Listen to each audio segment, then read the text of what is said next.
முஹம்மது ஸல்லல்லாஹு அலைஹி வஸல்லம் வஸர்ரல் உமூரி முஹதஸாத்துஹா வகுல்லு முஹதஸத்தின் பித்ஆ வகுல்லு பித்அத்தின் லலாலா வகுல்லு லலாலத்தின் ஃபின்னார். சொல்லிலே சிறந்தது அல்லாஹ்வுடைய சொல் என்றும்,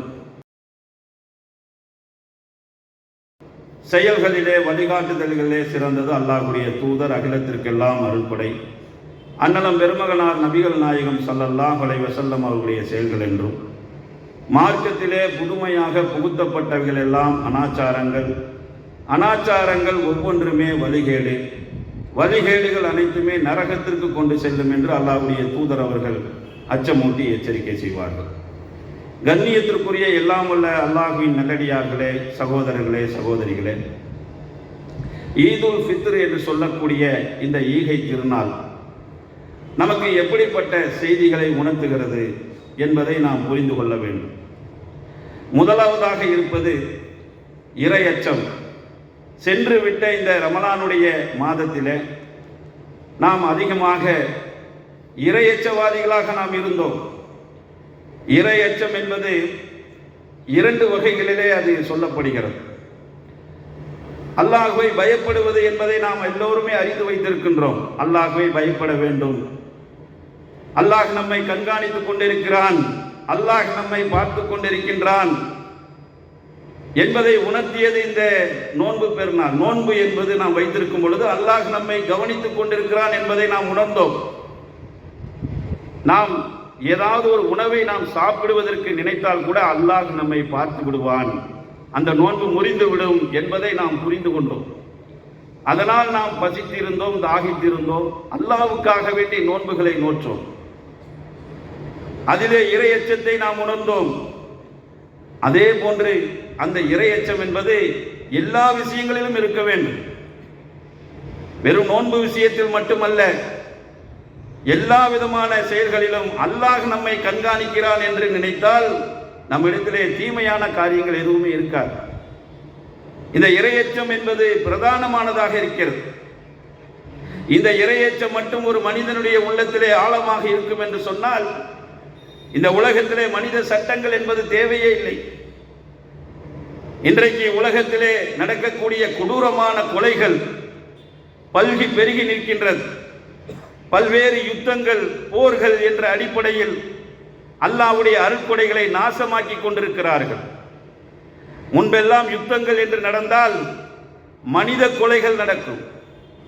ஆனால் இன்றைக்கு இருக்கக்கூடிய யுத்தங்கள் என்பது மனிதர்களை கொள்வதல்ல, அல்லாஹ்வுடைய அருட்கொடைகளை கொன்று குவித்துக் கொண்டிருக்கிறார்கள். நீர்நிலைகள் அழிக்கப்படுகிறது, காற்று மாசுபடுத்தப்படுகிறது, நிலங்கள் தரைமட்டமாக்கப்படுகிறது. இப்படியாக மனிதன் தன்னுடைய கரத்தினாலே பலவிதமான தீங்குகளை செய்து கொண்டிருக்கின்றான். அல்லாஹ் ரப்புல் ஆலமீன் சொல்லுகிறான் இல்லையா, கடலிலும் தரையிலும் சீரழிவுகள் மேலோங்கிவிட்டது. மனிதர்கள் என்ன செய்து கொண்டிருக்கிறார்கள் என்றால், கடலிலும் தரையிலும் அவன் சீரழிவை ஆரம்பித்து விட்டான்.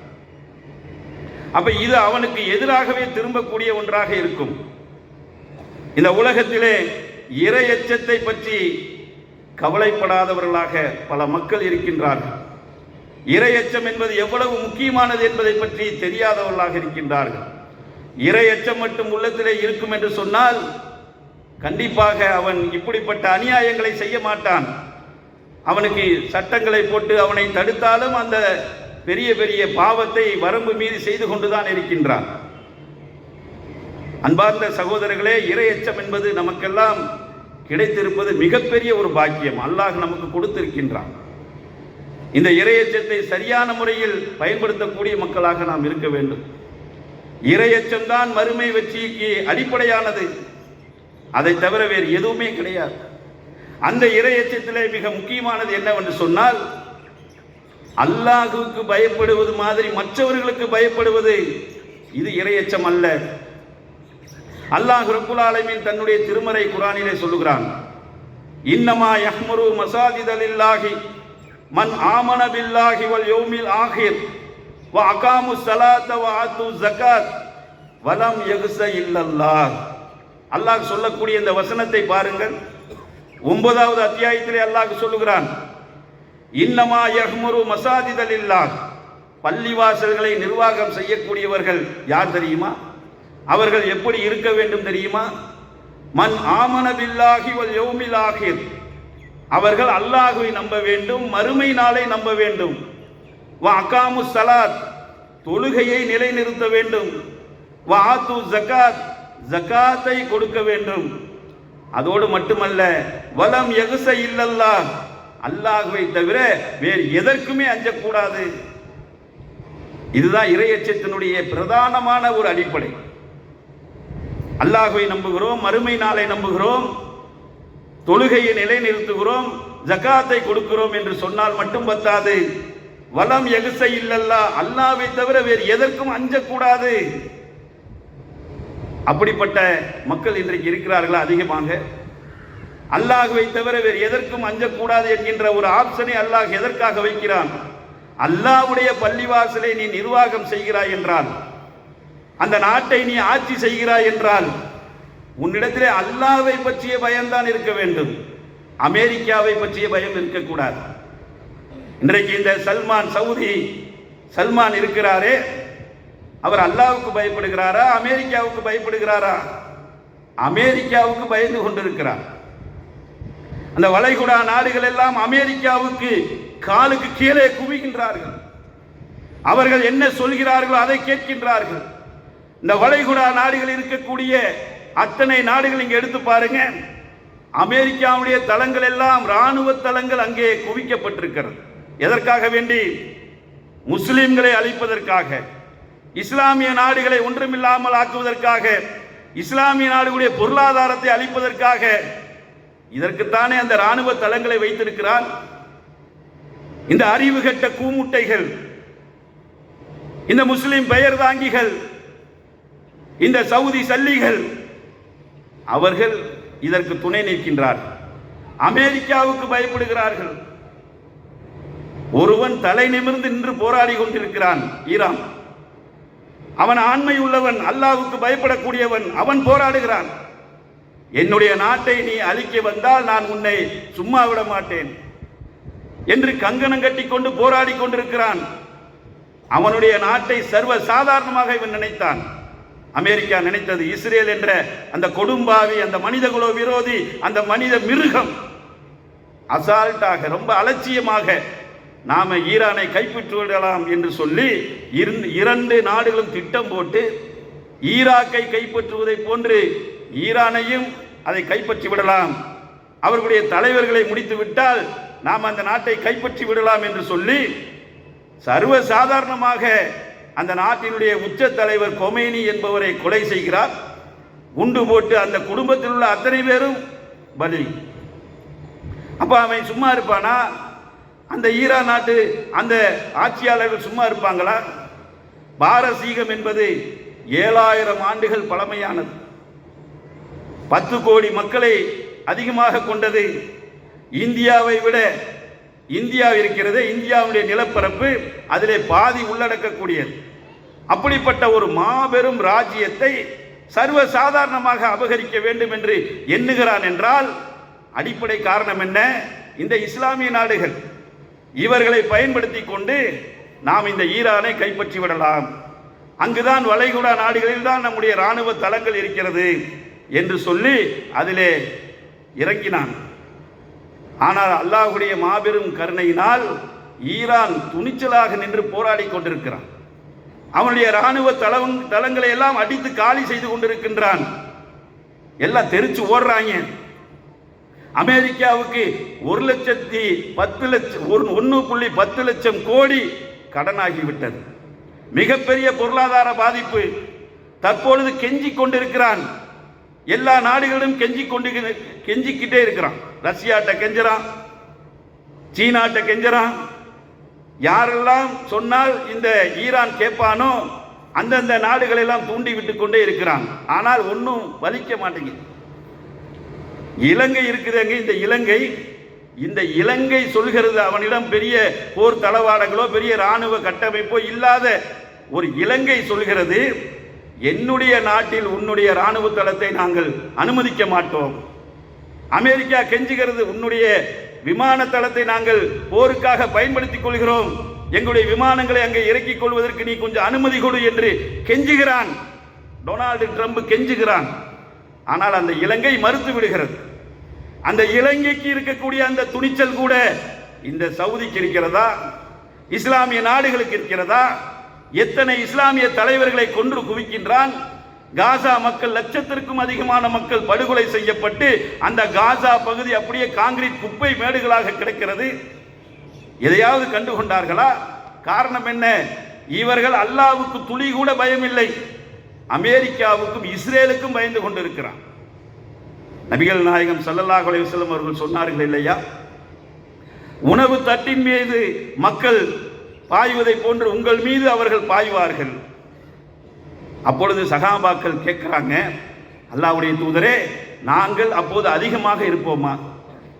நாம் அப்போது அதிகமாக இருப்போமா அல்லது குறைவாக இருப்போமா என்று கேட்கிறார்கள். நபி ஸல்லல்லாஹு அலைஹி வஸல்லம் அவர்கள் சொன்னார்கள், இல்லை, நீங்கள் அதிகமாகத்தான் இருப்பீர்கள். வெள்ளத்திலே அடித்து வரப்படக்கூடிய நுரைகளை போன்று பலவீனமாக இருப்பீர்கள். உங்களை மிகவும் இலகுவாக அவர்கள் தாக்கி விடுவார்கள். அப்பொழுது என்ன காரணம்? அதற்கு என்ன காரணம்? நபி ஸல்லல்லாஹு அலைஹி வஸல்லம் அவர்கள் சொன்னாங்க, ஹுப்புத் துன்யா வ கராயித்தில் ஆகிரா வ கராயித்தில் மவுத். ஹுப்புத் துன்யா வ கராயித்தில் மவுத் என்று நபி ஸல்லல்லாஹு அலைஹி வஸல்லம் அவர்கள் சொன்னார்கள். உலக மோகமும் மரணத்தை பற்றிய பயமும் தான் உங்களை இந்த நிலைக்கு தள்ளும். ரசூலுல்லாஹ் சொன்னது 100% இன்றைக்கு நிரூபணமாகி கொண்டிருக்கிறது. இவர்களுக்கு இந்த உலகத்தை பற்றிய மோகம் அதிகமாகிவிட்டது. நன்றாக வாழ வேண்டும், சொகுசாக வாழ வேண்டும், நமக்கு எந்த பிரச்சனையும் வந்துவிடக்கூடாது. அதனால எத்தனை முஸ்லிம்கள் இறந்தாலும் பரவாயில்லை, எத்தனை மக்களை அவன் கொன்று குவித்தாலும் பரவாயில்லை என்று கண்டும் காணாதவர்களாக இருக்கிறார்கள். என்றால் இவனுக்கு எதுக்கு அல்லாஹ்வுடைய பள்ளிவாசலை நிர்வாகம் சொல்லக்கூடிய தகுதி? இவன் எப்படி அல்லாஹ்வுடைய பள்ளிவாசலை நிர்வாகம் செய்யலாம்? அல்லாஹ்வுடைய பள்ளிவாசலை நிர்வாகம் செய்யணும் சொன்னா, அடே நீ தொழுதா மட்டும் பத்தாது, ஜக்காத்து கொடுத்தா மட்டும் பத்தாது, வலம் எகுச இல்லல்லா, அல்லாஹ்வை தவிர வேறு எதற்கும் அஞ்சாதவனா நீ இருக்கணும். இது ஒரு அடிப்படைங்க. சாதாரண இறையச்சம்னா வெறும் நோன்பு வைத்துக் கொண்டு இறையச்சம்னு நினைக்கிறோம் பாருங்க, இது மட்டும்தான் இறையச்சமா? இந்த நோன்பு வைத்துக் கொண்டு இறையச்சத்தின் மூலமாக நாம் ஒன்றை படிப்பனையாக பெற்றிருக்கிறோமே, அதுதாங்க வெளிப்படணும், அதுதாங்க நம்மிடத்திலிருந்து வெளிப்பட வேண்டும். ஒரு சாதாரண இலங்கைக்காரனுக்கு இருக்கக்கூடிய அந்த ஒரு துணிச்சல், திராணி இந்த சவுதிக்கு இல்லையே, இந்த இஸ்லாமிய வளைகுடா நாடுகளுக்கு இல்லையே. அப்ப பார்க்கிறோம், ஒருத்தன் துணிச்சலாக போராடி கொண்டிருக்கிறான், எவ்வளவு இழந்தாலும் பரவாயில்லை என்று. அவன் எவ்வளவுதான் சமரசத்திற்கு வந்தாலும் கூட உன்னை தாக்காமல் விட மாட்டேன் என்று எல்லா எண்ணெய் வளங்களை அடிச்சு காலி பண்ணிக்கிட்டு இருக்கிறான். அவனுடைய பொருளாதாரத்தை துவம்சம் செய்து கொண்டிருக்கிறான். அன்பார்ந்த சகோதரர்களே, இந்த துணிச்சல் தான் மறுமைக்கு தேவையான துணிச்சல். நான் அல்லாஹ்வுக்கு மட்டும்தான் அடிபணிவேன், மனிதனுக்கு பயப்பட மாட்டேன். நீ என்னடா பண்ணி போடுவ? நீ என்ன பண்ணி போடுவ? மிஞ்சி மிஞ்சி போனா என்னை கொலை செய்வ, ஷஹீத், அவ்வளவுதான்.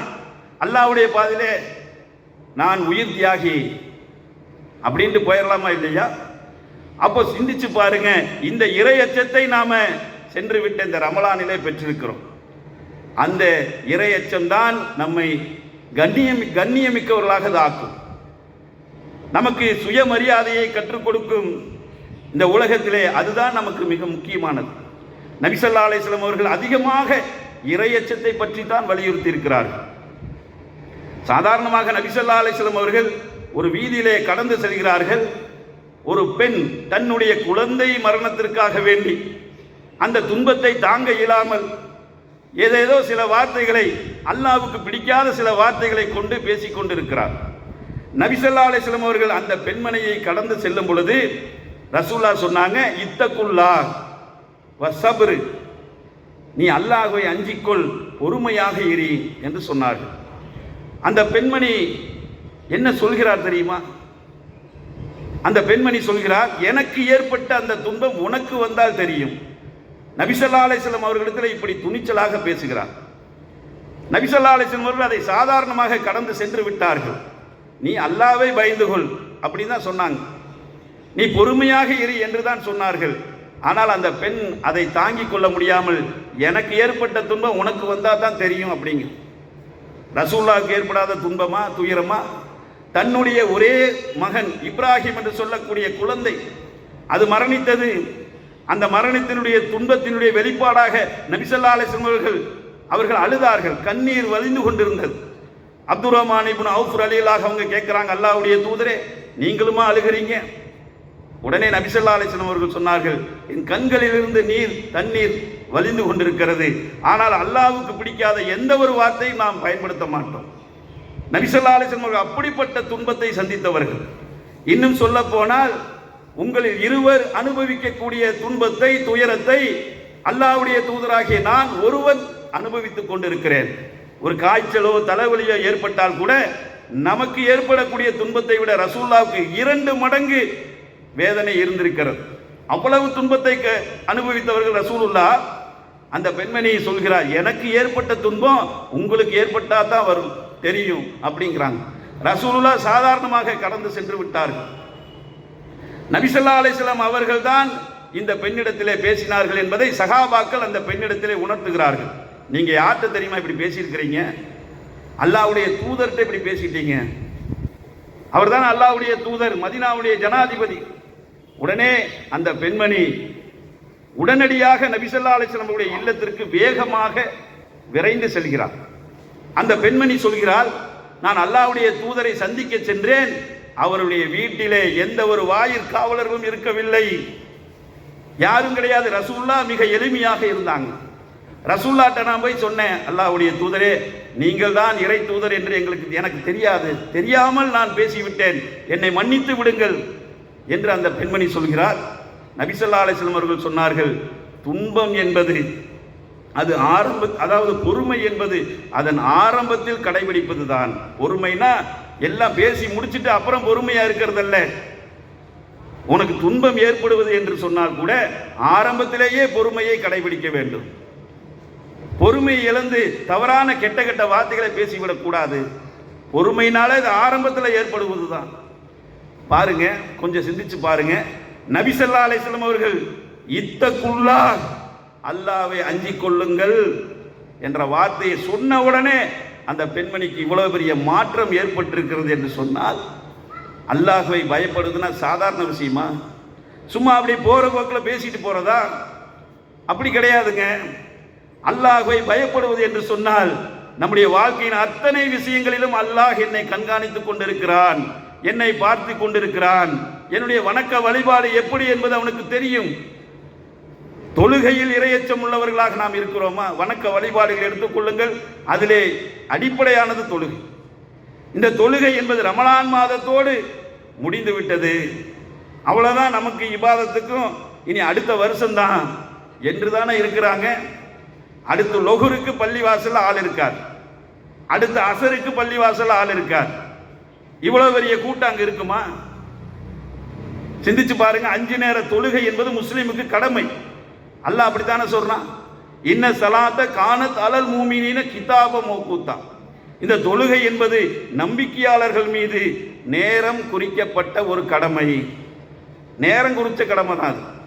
நம்ம இஷ்டத்துக்கு போய் தொழுகிறது அல்ல. இந்த தொழுகை சரியான முறையில் இருக்கிறதா, உள்ளச்சத்தோடு இருக்கிறதா? இந்த தொழுகை விஷயத்தில் எப்படி நாம் இருக்கிறோம்? சுபு தொழுகைக்கு ஆளக்கானா, இசா தொழுகைக்கு ஆளக்கானா. நபி ஸல்லல்லாஹு அலைஹி வஸல்லம் அவர்கள் சொன்னார்கள், நயவஞ்சகனுடைய தொழுகை அது எப்படி இருக்கும் தெரியுமா? வ இதா காமு இல ஸலாத்தி காமு குசாலா யுராவுனன் நாஸ். அவர்கள் தொழுகைக்கு வந்தால் சோம்பேறிகளாக வருகிறார்கள். யுராவுனன் நாஸ், மக்களுக்கு காட்டுவதற்காக வருகிறார்கள். எப்படி அழகா அல்லாஹ் சொல்றான் பாருங்க. நயவஞ்சனுடைய தொழுகை என்பது எப்படி இருக்கும் தெரியுமா? தொழுகைக்கு வந்தாலே அவன்கிட்ட சோம்பேறித்தனம் இருக்கும். ஃபஜ்ருக்கு போறதா, இசாவுக்கு போறதா, அதெல்லாம் அவனுக்கு ரொம்ப கஷ்டமாக தெரியும். அவன் தான் நயவஞ்சகன். ரசூலுல்லாஹ் சொன்னாங்க, ஃபஜ்ருடைய தொழுகையும் இசாவுடைய தொழுகையும் முனாஃபிக்குகளுக்கு அது பாரமாக இருக்கு, இறையச்சவாதிகளுக்கு பாரமாக இருக்கவே இருக்காது. இறையச்சவாதிகளுக்கு அது பாரமா இருக்குமா? விரும்பி விரும்பி அந்த தொழுகையை விரும்பி விரும்பி பள்ளிவாசலை நோக்கி நடந்து சென்று அந்த அமலை செய்யக்கூடியவர்களாக இருப்பார்கள். பள்ளிவாசலுக்கு எடுத்து வைக்கக்கூடிய ஒவ்வொரு எட்டுக்கும் நன்மை உயர்த்தப்படுகிறது என்று ரசூலுல்லாஹ் சொன்னாங்க. பள்ளிவாசலை நோக்கி நடந்து சென்று அந்த முதல் சப்பிலே நின்று வணங்குவதற்காக வேண்டிய அதிகமான சிரமங்களை எடுத்துக் கொள்ளக்கூடியவர்களாக இறையச்சவாதிகள் இருப்பார்கள். ஆனால் நயவஞ்சகர்கள் அப்படி இருக்க மாட்டான். அவனுக்கு இந்த ரமலானோட முடிஞ்சு போச்சு, அடுத்து வெள்ளிக்கிழமை தான், அதுக்கு அடுத்து வெள்ளிக்கிழமை தான், அப்புறம் ரமலான் தான், அப்புறம் பராத் இரவுன்னு ஒன்று வச்சிருக்கான், பராத் இரவுல போய் தொழுவான், அப்புறம் மிஹராஜ் இரவுன்னு போய் தொழுவான். இப்படி இருக்கக்கூடியவர்கள் இவங்கெல்லாம் சிந்திச்சு பார்க்கணும். இந்த தொழுகை என்பது இறையச்சத்தை எப்படி ஊட்டுகிறது? நாம நயவஞ்சகத்தனமான தொழுகையை தொழுது கொண்டிருக்கிறோமா? இறையச்சவாதி மாதிரி நாம் தொழுகை விஷயத்தில் நடந்து கொண்டிருக்கிறோமா? மக்களுக்கு காட்டுவதற்காக தொழுது கொண்டிருக்கிறோமா? மக்களுக்கு காட்டுவதற்காகத்தான் பெரும்பாலான மக்கள் இந்த தொழுகையை கடைபிடிக்கிறார்கள் என்றால் எங்கே நம்மிடத்தில் இறையச்சம் இருக்கிறது? இந்த ஒரு மாத காலம் தொழுகை விஷயத்தில் எவ்வளவு உறுதி உள்ளவர்களாக, 5 நேரமும் தொழக்கூடியவர்களாக, சுன்னத்தான தொழுகைகளை தொழக்கூடியவர்களாக, இரவு நேரத்திலே தொழக்கூடியவர்களாக, 3 மணிக்கு 3:30 மணிக்கெல்லாம் நின்று வித்ரு தொழுகையை தொழக்கூடியவர்களாக இப்படியெல்லாம் இருந்தமே. இந்த தொழுகைக்கு அவ்வளவுதான் திரையா? நபி ஸல்லல்லாஹு அலைஹி வஸல்லம் அவர்களுடைய தொழுகை முறை எப்படி இருக்கும் என்பதை அன்னை ஆயிஷா சித்திகா ரலியல்லாஹு அன்ஹா சொல்றாங்க. ரமலானிலும் ரமலான் அல்லாத மற்ற மாதங்களிலும் நபி ஸல்லல்லாஹு அலைஹி வஸல்லம் அவருடைய தொழுகை இவ்வாறு தான் இருந்தது. அவர்கள் இரவு நேர தொழுகையை அவர்கள் தொழுது கொண்டே இருப்பார்கள். அப்ப ரமலானிலும் சரி, ரமலான் அல்லாத மற்ற மாதங்களும் சரி, ரசூலுல்லாஹ் ஒரே மாதிரி தான் இருந்திருக்கிறாங்க. எப்போதுமே அப்படித்தான் ரசூலுல்லாஹ். நம்ம என்ன செய்யறோம்? ரமலானுக்கு மட்டும் ஸ்பெஷல்னு சொல்லி அதை ஒதுக்கி வைத்து விடுகிறோம். மற்ற மாதங்கள் எதையும் கண்டுகொள்வதில்லை. அப்படி இருக்கக்கூடாது. அன்பார்ந்த சகோதர சகோதரிகளே, இறையச்சம் என்ற பாடத்தை நாம் கற்றிருக்கிறோம் என்று சொன்னால் அதனுடைய வெளிப்பாடு அடுத்ததாக இருக்க வேண்டும். அடுத்ததாக தான தர்மங்களில் ஈடுபடக்கூடியவர்களாக இருந்திருப்போம் இல்லையா? ரமலான் மாசத்துல வாரி வாரி கொடுக்கக்கூடிய வல்லல்களாக நாம் அனைவருமே இருந்திருக்கிறோம்.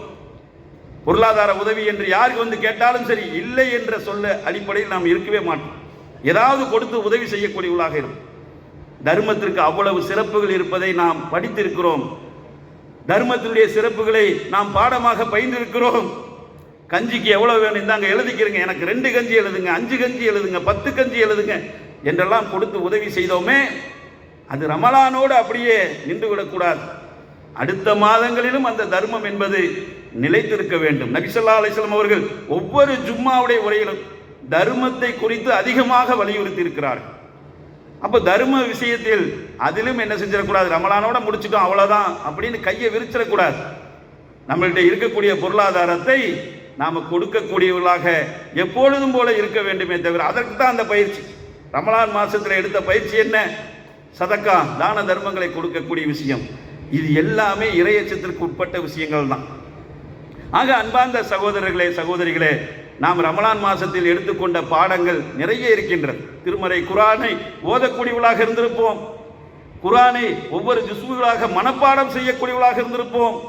ஏனென்றால் குர்ஆனுடைய ஒவ்வொரு எழுத்துக்கும் அவ்வளவு நன்மைகள் இருக்கிறது. நாம் அப்படித்தான் அறிஞ்சு வச்சிருக்கிறோம். நாளை மறுமை நாளில் திருமறை குர்ஆன் தான் பரிந்து பேசும். இக்ரஹுல் குர்ஆன் ஃபஇன்னஹு யக்திய யௌமுல் கியாமத்தி ஸஃபீஹா லா ஸஹாபிஹி. நீங்கள் குர்ஆனை ஓதி வாருங்கள், அதை ஓதியவருக்காக வேண்டி அது மறுமை நாளில் பரிந்து பேசும். குர்ஆன் தான் பரிந்து பேசும். யா அல்லாஹ், இவருக்கு நீ நரகத்தை கொடுத்துறாத, இந்த பெண்ணுக்கு நீ நரகத்தை கொடுத்துறாத, சொர்க்கத்தை கொடு, இந்த ஆணுக்கு நீ நரகத்தை கொடுத்துறாத, சொர்க்கத்தை கொடு. ஏனென்றால் இவர்கள் என்னை ஓதிக்கொண்டிருந்தார்கள், என்னை படித்துக் கொண்டிருந்தார்கள், என்னை பற்றி சிந்தித்துக் கொண்டிருந்தார்கள், என்னை பற்றி மக்களிடத்திலே சொல்லிக் கொண்டிருந்தார்கள். யா அல்லாஹ், இவர்களுக்கு நீ நரகத்தை கொடுத்து விடாதே என்று பரிந்து பேசக்கூடிய ஒரே தகுதி அல்லாஹ் ரப்புல் ஆலமீன் திருமறை குர்ஆனுக்கு கொடுத்திருக்கிறான். திருமறை குர்ஆனுக்கு அவ்வளவு பெரிய வெயிட் இருக்கிறது. மற்றதுக்கெல்லாம் அப்படி கிடையாது. இந்த உலகத்தில் எதையெல்லாம் புனிதமாக நினைக்கிறார்களோ அதற்கெல்லாம் அந்த வெயிட் கிடையாது. முஸ்லிம்களிடத்திலே அவுராது தொகுப்பு அது பெரிய புனிதமாக பார்க்கப்படுகிறது. அது மறுமையில வந்து நிற்காது. தப்லீக் ஜமாத்துடைய தாலீம் தொகுப்புகள் மறுமையில வந்து நிற்காது. மௌலூது கிதாபுகள் அதையெல்லாம் அல்லாஹ் குப்பையில போட்டுருவான், நரகத்தில் தூக்கி எறிஞ்சிருவான். அல்லாஹ்வுக்கு இணை கற்பிக்கக்கூடிய வாசகங்கள் அடங்கிய அந்த மௌலூது குப்பைகள் எல்லாம் நரகத்துக்கு போயிடும். அது அல்லாஹ்விடத்தில் பரிந்து பேசாது. மதுஹபு சட்டம்னு புடிச்சுக்கிட்டு தொங்கிட்டு இருக்கிறாங்களே, சாபி மதுஹபு, அனபி மதுஹபு, அம்பலி மதுஹபு, மாலிக் மதுஹபு, இப்படி 4 மதுஹபு சட்ட நூல்கள், அதெல்லாம் மறுமையில வந்து நிற்காது. சலாத்தும் நாரியா மறுமையில வந்து நிக்காது, மஞ்சீலு மறுமையில வந்து நிக்காது. எது நிற்கும்? குர்ஆன் வந்து நிற்கும். எல்லாம் என்னை இவர் தான் ஓதிக்கிட்டு இருந்தார், என்னுடைய சட்டங்கள், நீ சொன்ன இந்த சட்டங்களை அவர் வாழ்க்கையில் கடைபிடித்தார். இதற்காக அல்லாஹ் ரப்பல் ஆலமீன் அவருக்கு சொர்க்கத்தை கொடுப்பான். ஆக இதெல்லாம் நாம இந்த ரமலான் மாசத்திலே பயிற்சியாக எடுத்திருக்கிறோம் என்று சொன்னால் அதை அனைத்தும் நம்முடைய வாழ்க்கையிலே சிறம்பட செயல்படக்கூடியவர்களாக இருக்கணும். அநீதிக்கு எதிராக குரல் கொடுக்கக்கூடியவர்களாக இருக்கணும். அதே போன்று பாதிக்கப்பட்ட மக்களுக்காக அதிகமாக பிரார்த்தனைகளும் செய்யக்கூடியவர்களாக இருக்கணும். ரமலான் மாதத்தில் எவ்வளவு பிரார்த்தனைகள், எவ்வளவு திக்ருகள் நம்ம செய்தோமா இல்லையா? அதே மாதிரி வரக்கூடிய காலகட்டங்களிலும் அதிகமாக பிரார்த்தனைகள், துவாக்களில் ஈடுபடக்கூடியவர்களாக இருக்கும். இந்த துவாக்களுக்கு நாம உழு செய்ய வேண்டியதில்லை, நம்ம சுத்தபத்தமாக இருக்கணுங்கிற அவசியம் இல்லை. துவா எந்த நேரத்திலும் துவா செய்யலாம், எந்த நேரத்திலும் யாருக்காகவும் அல்லாஹ்விடத்திலே பிரார்த்தனை செய்யலாம், நேரடியாக அல்லாஹ்விடத்திலே நம்முடைய கோரிக்கைகளை வைக்கலாம். ஆக இதெல்லாம் நாம ரமலான் மாசத்தில் பாடமாக எடுத்திருக்கிறோம் என்றால் இதெல்லாம் இறையச்சத்திற்கு உட்பட்ட பாடங்கள் தான். அந்த இறையச்சத்தை நாம் மேலும் மேலும் வளர்த்து கொள்ளத்தான் நான் பார்க்க வேண்டுமே தவிர அதை அப்படியே இதோட முடிச்சுட்டு சலான் சொல்லிட்டு போறதல்ல. இதை நாம் மனதிலே ஆழமாக பதிவு வைத்துக் கொண்டு நாம் இதுவரைக்கும் சொன்ன விஷயங்கள், பெருநாள் விஷயத்தில் நாம் கவனிக்க வேண்டிய மிக முக்கியமான விஷயங்கள், அல்லாஹ்வை தவிர வேறு எதற்கும் அஞ்சாத முஸ்லிம்களாக இருப்பது இறையச்சத்தினுடைய முழு அடிப்படை. அடுத்ததாக நாம் நமக்கு என்னென்ன விஷயங்களை நாம் செய்து கொண்டோம், எத்தனை அமல்களை எல்லாம் நாம் செய்தோமோ அந்த அமல்களில் கவனம் செலுத்தக்கூடிய நல்ல மக்களாக இருக்க வேண்டும் என்று சொல்லிக்கொண்டு இந்த உரையினை நிறைவு செய்கிறேன். அன்பார்ந்த சகோதர சகோதரிகளே, இந்த ஈரானுடைய இந்த மீது நடத்தக்கூடிய இந்த தாக்குதல்கள், அதே போன்று உலக வளைகுடா நாடுகளில் நடக்கக்கூடிய தாக்குதல்கள், முஸ்லிம்கள் மீது நடக்கக்கூடிய இந்த தாக்குதல்கள், இதையெல்லாம் நீங்க வேண்டும். உலகத்தில் அமைதி ஏற்பட வேண்டும். போர் என்பது ஒழிக்கப்பட வேண்டும். யுத்தம் என்பது அகற்றப்பட வேண்டும்.